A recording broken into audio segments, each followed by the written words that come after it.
So you're thinking about taking your kids on a trip to Europe at some point? Need some advice?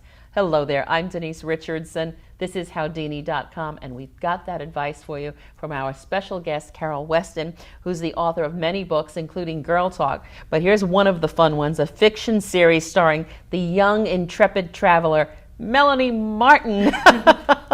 Hello. So parents are saying, you know, I'd love to take my kids on the big trip, but it's like 3 kids, 2 kids, and maybe they're 8 to 12 or 8 to 14. Where do you start?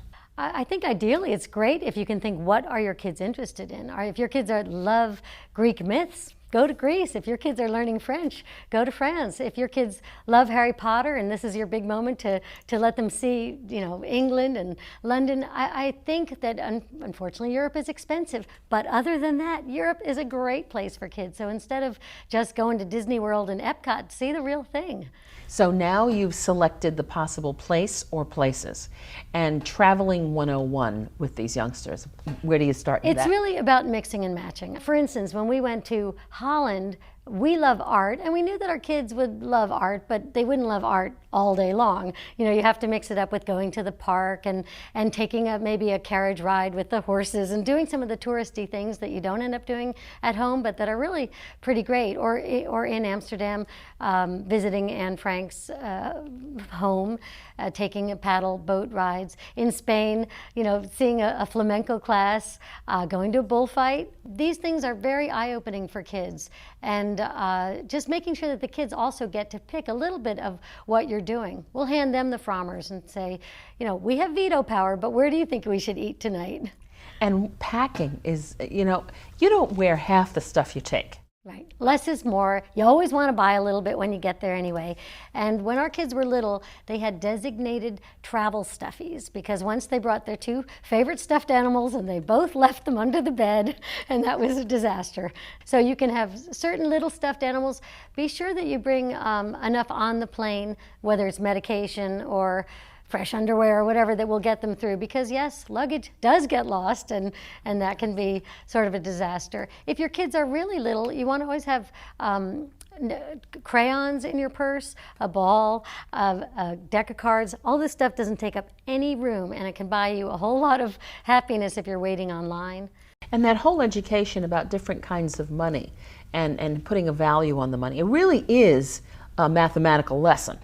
Right, you could give each kid, you know, 5 euros or 10 euros, and then let them blow it themselves, rather than saying, don't always feeling like you're arguing with them about every candy bar or whatever. I also think if they're not old enough to have their cameras, disposable cameras are great, because if one kid might want to just take 10 pictures of pigeons, and you know what, let them. Letting your kids enjoy the wonderful places that they go to, so that it's not just you at a breakneck speed. Sometimes less is more. If it's just you and an adult, you really might want to just get as much covered as possible. With kids, you have to give them some downtime. But I wouldn't necessarily go back to the hotel, just in a park and getting a gelato in Italy and watching the Italians. It's interesting that you mentioned that whole food thing, because you're eating in a different culture, and some kids are really picky eaters. Well, I'm not going to eat that. I don't want that. I don't like that. So how do you get them to just taste? Because that's what you want them to do. Just try it. Well, I would say try to make sure there are not too many slow, languorous, lovely candlelit meals. But once in a while, you can even hit a chain, because they'll be interested to see how it is different. How, yes, it's a Burger King or McDonald's, but wow, it's so different. But mostly, eating on the street, if it's a safe place, is really fun for kids.